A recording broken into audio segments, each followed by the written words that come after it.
Friends, నేను మీ Anjali Mahananda as usual singer and anchor. ఇవాళ 22 ఆగస్ట్ అగ్ని పరీక్ష ఎపిసోడ్లోకి వెళ్ళిపోతే ఇవాళ చాలా క్రూషియల్గా ఉందని చెప్పొచ్చు. ఎందుకంటే మన old contestants, last year contestants అని చెప్పొచ్చు, అప్పుడే 1 year అయిపోయిందన్న ఫీలింగ్ వచ్చింది. ప్రియా అయితే వచ్చేసారు. ప్రియా వచ్చిన వెంటనే కంటెస్టెంట్స్ అందరితో పలకరించిన తర్వాత ఎవరు వర్త్ ఎవరు నాట్ వర్త్ అని చెప్పేసి అడగడం జరిగింది రాజ్ కుమారి గారు నించొని ఒకటేసారి అపూర్వ పేరు చెప్పారు. యాజ్ యూజువల్ నాకు అండ్ చాలా మందికి కూడా అపూర్వ లీస్ట్ పర్ఫార్మర్ అని అనిపించింది కదా. సో అలాగే అపూర్వ పేరు చెప్పడంతో అపూర్వ గారు కూడా డిఫెండ్ చేసుకున్నారు. అండ్ అపూర్వనే అడిగితే నేను ద మోస్ట్ వాల్యుబుల్ పర్సన్ అన్నట్టుగా చెప్పారు. సో అదే దాన్ని పెట్టుకొని రాజ్ కుమారి గారిని పిలిచి వాళ్ళతో పాటు పోటీ అని చెప్పి పెట్టారు. ఆ పోటీలో మీతో పోటీ పడడానికి ఎవరు అంటే ఎప్పుడైనా వచ్చి ఉండాలని చెప్పేసి చరణ్ని సెలెక్ట్ చేసుకున్నారు రాజ్ కుమార్ గారు. ఎందుకంటే అతనికి కూడా గ్రీన్ నాలాగానే 3 greens వచ్చాయి కాబట్టి. సో ఆ తర్వాత చరణ్ తీసుకున్న తర్వాత చరణ్ ఏం చేశాడంటే, నువ్వు ఎవరిని తీసుకుంటున్నావు అంటే, వీళ్ళిద్దరు కొట్లాటలో అపూర్వ గారు లీస్ట్ అన్నారు కాబట్టి నేను అపూర్వని తీసుకోవాలనుకుంటున్నానని చెప్పి తీసుకున్నాడు. ఆ తర్వాత వాళ్ళకి ఒక టాస్క్ ఇచ్చారు. టాస్క్ ఇచ్చిన తర్వాత బలూన్ పంపింగ్ టాస్క్ ఏదైతే ఉందో చాలా హోరాహోరీగా నడిచింది. అది ఒక చిన్న strategy and also luck base task అని చెప్పొచ్చు. ఫస్టే అపూర్వ గారు అవుట్ అయిపోయారు. ఆ తర్వాత స్ట్రాటజికల్గా అని చెప్పొచ్చు, యాజ్ యూజువల్ లక్ అని కూడా చెప్పొచ్చు అని చెప్పాను కదా. అదే లక్ వరించింది రాజ్ కుమారికి అండ్ స్ట్రాటజీ కూడా ప్లే చేశారు అనిపించింది. ఎందుకంటే లాస్ట్ మినిట్లో 14 కౌంట్ తీసుకోవడం మామూలు విషయం కాదు. ఆ తర్వాత మళ్ళీ 4 కౌంట్ ఆర్ 5 కౌంట్ తీసుకున్న చరణ్ అయితే ఓడిపోయాడు. అండ్ వీళ్ళు గెలిచిన వాళ్ళకి ఒక పవర్ అయితే ఇచ్చారు ఈరోజు. సో ఆ పవర్ ఏంటంటే రివర్స్ ద డెసిషన్ లాంటి ఒక పవర్ కార్డ్ ఇచ్చారు. రాజ్ కుమారి ఫస్ట్ టాస్క్లో first winner. So hats off and congratulations to Raj Kumari. And at the same time next లెవెల్లోకి వెళ్ళిపోతే ఇక్కడ ఇంకొక ముగ్గురిని పిక్ చేసుకున్నారు. మన మర్యాద మనీష్ వచ్చేసి అతన్ని పిక్ చేసుకున్నది ఎవరిని అంటే గాయత్రి, దీపక్ అండ్ హేమంత్, వీళ్ళు ముగ్గురిని పిక్ చేసుకున్నారు. పిక్ చేసుకున్న తర్వాత వీళ్ళకి ఒక ఫ్లయింగ్ ఫిష్ అనే ఒక టాస్క్ ఇచ్చారు. పేపర్ ఫిషెస్ 3 కలర్స్లో ముగ్గురు 3 కలర్స్ సెలెక్ట్ చేసుకున్నారు. అక్కడ పాన్స్ ఉన్నాయి అండ్ దాన్ని ఇసురుతూ వాళ్ళని, అంటే జపాన్ ఫ్యాన్ అంటారు కదా, దాంతో పాటు తీసుకెళ్ళి వాళ్ళ కంటైనర్ ఏదైతే ఉందో అందులో పడేయాలి. అందులో స్ట్రాటజీ ప్లే చేయడానికి ట్రై చేశాడు హేమంత్, కొంచెం తొండి చేయడానికి ట్రై చేశాడు. బట్ తనకి లీస్ట్ కౌంట్ 16 రావడం అనేది విశేషం. అండ్ చాలా సిన్సియర్గా ఆడాడు దీపక్.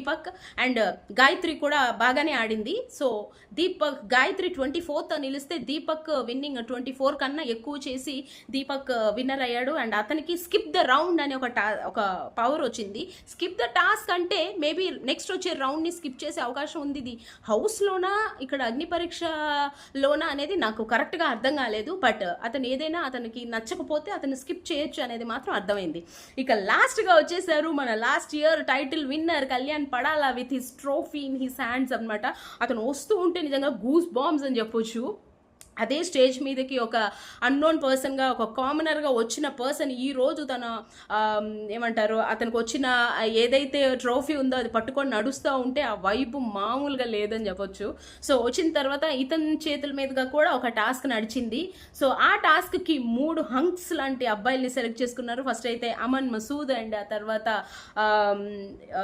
Mithilesh Reddy and also Rohit Naidu. ఈ ముగ్గురిని సెలెక్ట్ చేసుకున్న తర్వాత చాలా టఫ్ వార్ ఉంటుంది నాకు అనిపించింది.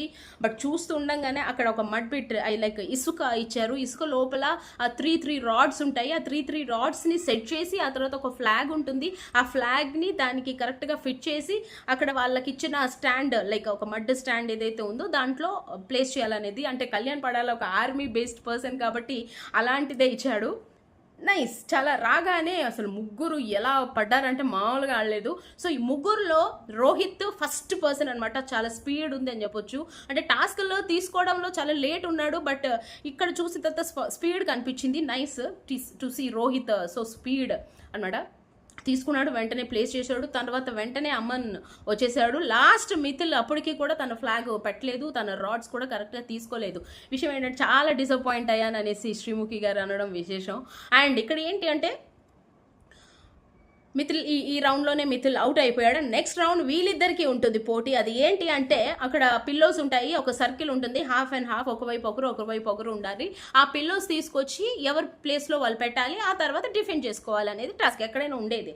సో స్టార్ట్ బజర్ మోగంగానే నాకు రోహిత్ వెళ్ళి అమన్ తన పిల్లోస్ తెచ్చుకుంటుంటే రోహిత్ తన పిల్లోస్ తను తీసుకోకుండా తన సర్కిల్ హాఫ్లో పెట్టుకోకుండా వెళ్ళి అమన్ మీద పడిపోవడం నాకు ఈ కరెక్ట్ అనిపించలేదు. అమన్ మీదకి అమాంతంగా వెళ్ళి పడిపోయి తనని ఫిజికల్ అటాక్ చేశాడు. సో ఫస్ట్ నాకేమనిపించింది అంటే ఫస్ట్ తన దిండ్లు తను కాపాడుకున్న తర్వాత అప్పుడు వాళ్ళ కౌంట్ తక్కువైనప్పుడు కదా వేరే వాళ్ళని డిస్టర్బ్ చేయడమో లేకపోతే వాళ్ళ దగ్గర తీసుకోవడమో ఏదో ఒకటి చేస్తాము. బట్ ఇతను రావడమే అమల్ మీద పడిపోయాడు. లాస్ట్కి 2 times పాజ్ చేసిన శ్రీముఖి గారు లాస్ట్కి సంచాలకుగా అపూర్వని అపాయింట్ చేయడం జరిగింది.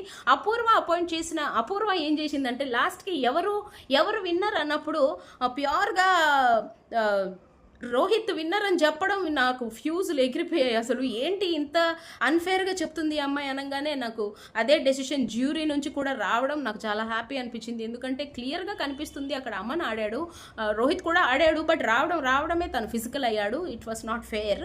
సో ఈ రౌండ్ అమన్ గెలుచుకున్నాడు. అమన్కి కూడా ఒక కార్డ్ వచ్చింది, బట్ ఆ కార్డ్ ఏంటి అనేది వాళ్ళ రివీల్ చేయలేదు. సో అమన్కి ఇచ్చిన ఆ కార్డ్ బెనిఫిట్స్ ఏంటి అంటే ఈ కార్డు ఇక్కడ జ్యూరీకి ఎవరికైనా తను ఇచ్చి తర్వాత తనకు అవసరం అయినప్పుడు వాళ్ళు తెచ్చి ఇచ్చేలాగా ప్లాన్ చేశారనమాట. సో ఇక్కడ అమన్ చేసిన చాలా తెలివైన పని ఏంటి అంటే బిందు మాధవ్ గారికి ఇచ్చాడు. ఎందుకంటే ఇక్కడ తను సెలెక్ట్ చేసేటప్పుడు నవదీప్ గారు అండ్ అభిజిత్ గారు గ్రీన్ ఇచ్చారు, బట్ మీ బిందు మాధవ్ గారు రెడ్ ఇచ్చారు. సో ఇవాళ గెలిచిన టాస్క్ ఏదైతే ఉందో ఆ స్పిరిట్తో బిందు మాధవ్ గారికి ఆ పవర్ ఏదైతే ఉందో అది తనకి డెడికేట్ చేస్తూ ఇచ్చారు. నాకు అవసరమైనప్పుడు మీరు నాకు తెచ్చిస్తారు అని మీకు ఇస్తున్నాను అని చెప్పి చాలా హానరబుల్గా అనిపించింది నాకు. This was the show for yesterday. But నాకు వచ్చిన ఒక ఫైరింగ్ పాయింట్ ఏంటి అంటే ఏమి ఉద్దేశంతో మీరు రోహిత్ని తీసుకున్నారు? రోహిత్ చూడటానికి ఫిట్గా ఉన్నాడు, ఎత్తుగా ఉన్నాడు, స్మార్ట్గా ఉన్నాడు, బట్ ఆట విషయానికి వస్తే నాకు అంత అనిపించలేదు. అండ్ ఆల్సో దీపక్ కూడా ఈరోజు ఆడిన ఆట okay, but next physical task వస్తే కూడా ఇలానే నేను సిన్సియర్గా ఉంటాను అంటే పనికి రాదు అని నేను అనుకుంటున్నాను. At the same time Hemant విషయానికి వస్తే స్టార్టింగ్ ఆట ఆడేటప్పుడే తొండి చేయడానికి తన ఫిష్ పేపర్స్ తీసుకోకుండా వెంటనే వెళ్ళిపోయి తన పేపర్స్ తీసుకోవడంలో తన ఉద్దేశం ఏంటి అంటే సిన్సియర్గా క్లియర్గా ఫేర్గా ఆడకుండా ఉండేవాళ్ళు లోపలికి వెళ్ళి ఇంకేం చేస్తారో అని నాకు అనిపించింది. అండ్ అపూర్వ సంచాలకుగా ఇంత క్లియర్గా చెప్పిన తర్వాత కూడా తన పని తన క్లియర్గా కరెక్ట్గా చేయలేదు. మరి హౌస్లోకి వెళ్ళడానికి ఈమె అర్హురాలా అనేది నాకు క్వశ్చన్. మరి మీరేమంటారు?